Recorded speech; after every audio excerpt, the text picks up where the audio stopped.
Hi everybody, welcome back once again to the Eastfield Gunroom YouTube channel, and interesting review we've got today. People who watch the channel regularly will know I'm a big fan of guns from the sort of 70s, 80s, 90s. Now, this is not something I would probably normally put in front of the camera, but I got hold of it and it's such a good example and quite a rare gun that I thought I've absolutely got to show it to you guys. So today, we're going to look at a Beretta semi-auto. We've done the Beretta 303 previously, which is a classic that everybody will recognize, love, have memories of. Probably the most sought after Beretta semi-auto of all time. And we've gone right bang up to date with the A400 series and the A400 Black Edition, the A400 Light. So do check those videos out. They are all on the channel for you to see. So today we're going to go somewhere in the middle, and we've actually got an AL390. Now, if we go back to the A303, that finished in about 1991-ish. So in 1992, Beretta got their heads together, had a bit of a rethink, and came up with the AL390. Now, at the same time, they also ran a semi-auto called the 304, which I don't know a great deal about. It's not dissimilar looking to a 390, but for some reason, it didn't stay in production for very long, and that is why they ended up with the 390 series. So the AL390 was Beretta's kind of stable semi-auto that replaced, you know, the 303. They did it in game specification, they did it in sporting specification. I've no doubt in the US, where the huge fan base for semi-autos, there was probably kind of a trap version, but here in the UK, certainly from my knowledge, we only got a sporter and a field version. And the gun I'm going to show you today is a sporter version. So this particular gun is 1996, but as you can see, it's not a standard gun. The standard gun would be a bit like the 303, very plain in terms of the black action, a little bit of border scroll work. But I think Beretta recognised worldwide that not everybody wanted a plain semi-auto, and they started to change the models a bit. Now, the first one I can actually remember, which was kind of a deluxe version of a semi-auto, did a 302 deluxe back in the mid-80s, which was basically the same as the standard 302, which, for those who don't know, was the predecessor to the 303. Black action, but a bit more engraving and a bit nicer wood. Now, as I've said before, on the continent, particularly in Italy, a lot of people hunt with semi-autos. There's no reason why someone, therefore, who used a semi-auto in the same light as someone might use a prestige game gun in the UK would want something that was a bit nicer, a bit more aesthetically pleasing to look at. Beretta recognised this, and they started to produce upgraded versions of their semi-automatic range. This particular model is called a Beretta AL390 Gold Mallard. If you look at it, you can see it's got the black action, but it's got the highlights, the embellishments in gold. We've got a woodcock or a snipe or something here. We've got a little bit of border engraving, which you wouldn't normally get on the standard AL390. P Beretta picked out in gold. Again, we've got another PB. They do like to tell people who they are. And we've also got a gold knob end, or as people like to call it, a push button release. Onto the side of the action, we've got a retriever. P Beretta, once again, in case you forgot from the other side, an AL390 Gold Mallard 12 gauge. And it's just a nicely finished thing, black action, set off nicely with gold. I've never been a huge fan of gold on guns, and I think it's very much a personal thing, a personal preference, a taste. I would always class a gun like this as very much a US spec kind of gun, because here in the UK, we don't quite know how to take gold on guns with black actions or even silver actions, and you know, we have sort of mixed feelings about them. I think it looks really, really smart. Like with all AL390, this is an alloy receiver, supremely reliable like the 303. It's got very similar gubbins internally. Again, if a shotgun manufacturer's got something which is so good, which is so well recognized and so well regarded, it's very difficult to go radical and change too much stuff, because ultimately you don't want to fix what ain't broke. Okay, so this one's got a matte finish barrel, which again was a new kind of thing in the mid-90s, and you will notice it's also got a step rib. Now, the inspiration from the step rib, I've no doubt, would have come from Beretta and their 682X series of trap guns from the 1980s. You know, there was Miracu's with step ribs, there was Parazzis with step ribs at the time, and a lot of people, certainly from a trap or a sporting point of view, would favour a step rib if they were able to get one. So with this being on the semi-auto, it was quite different. I certainly can't remember seeing anything like this previously on an auto of the era. Remingtons tend to really have had flat ribs, Fab Arms, Franchis, and certainly Brownings. But I think certainly from about 1992-3 onwards, it was something that you may have seen creeping in, if you like. So we've got a step rib on here, which can help with kind of a more head-up shooting position, that kind of stuff. It is about a 6 to 8mm taper, I would have thought, with a standard Beretta white foresight bead on the end.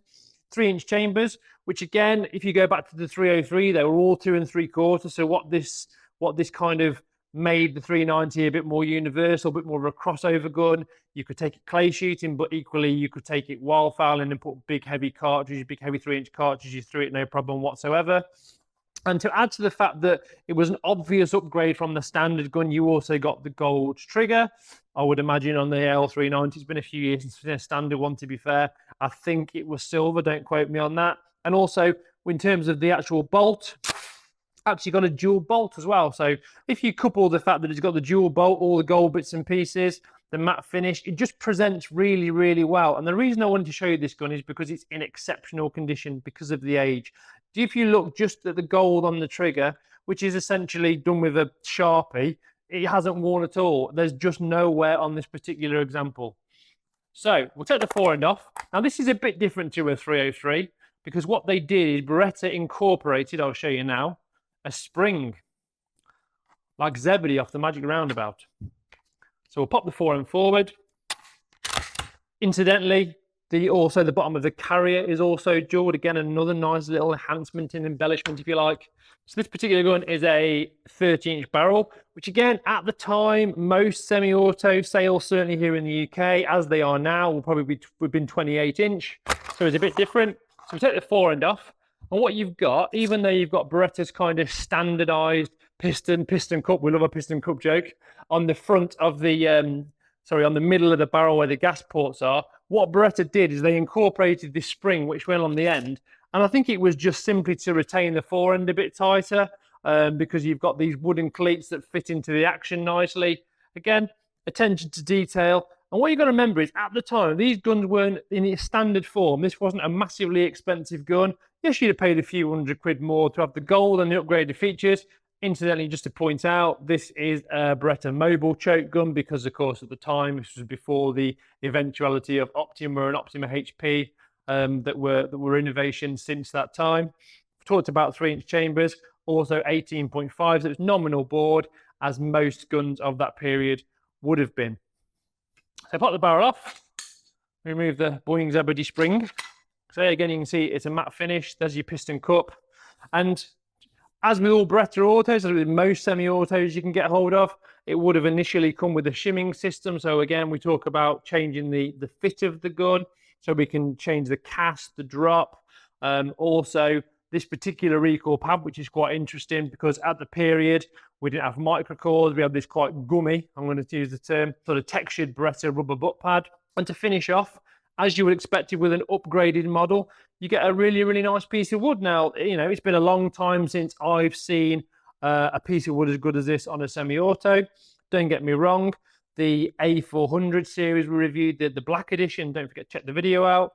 Really nice looking because what they've done is they've used modern techniques to try and enhance the look of the grade, but it's not the genuine, honest figure of the actual walnut, whereas this, nice dark figurine, we've got the little diamond in the double point checkering. And like I said, it's just really, really nice. Moving on to the forend, again, you can see it's virtually unused because of the gold lettering on the front with this vent, which again was a new thing moving away from the 303. You didn't have that on the 303. I can only assume that was to get the thing to cool down nice and quickly if there's a lot of shots being fired through it. Beaver tail type of forend, not dissimilar to the 303, but certainly I would say physically longer in length. Look at the size of that bad boy. So that is pretty much it, really. What you've got to remember is this gun was manufactured in 1996. Is it still usable today? Is it practical today? Absolutely. Could you shoot steel through it? Yes, you could with standard performance steel through light chokes, open chokes. No problem whatsoever. Ultimately, it's a Beretta. It's supremely reliable. You can still get the parts. It's very, very practical. It's very functional.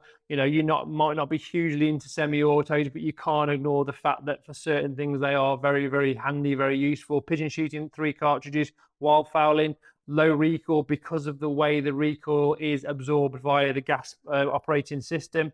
They are a great bit of kit. And, you know, there's a lot of stuff out there on the market today. New, you can buy Franchis, Fab Arms, Benellis, obviously new Berettas. hat sands, etc. But for me, I think there's a nice classic look to this gun. It's got the Hogs back stock, a bit like the Browning B80, and you know, it's been around for 30 years and it'll be around for 30 more. So if you're looking for a semi-auto and you want something a little bit different, have a look at an old Beretta. So that concludes my review of this fabulous little Beretta AL390 Gold Mallard Sporter. Interesting because there isn't a Gold Mallard in sight. We've got a retriever, we've got a snipe, and whereas with something like a silver pigeon, you expect to see a silver pigeon, maybe this was the days when Beretta was struggling with their animal identification. Who knows? And the reason I wanted to show you, like I said, it was purely based on condition. We do pride ourselves here at Eastfield Gunroom in sourcing exceptional examples of quite often rare and desirable shotguns. If you've got any question about this particular gun, please contact me directly. Don't forget to check out the website. Don't forget to like and subscribe. And from this little non-Mallard Mallard, we'll see you again soon.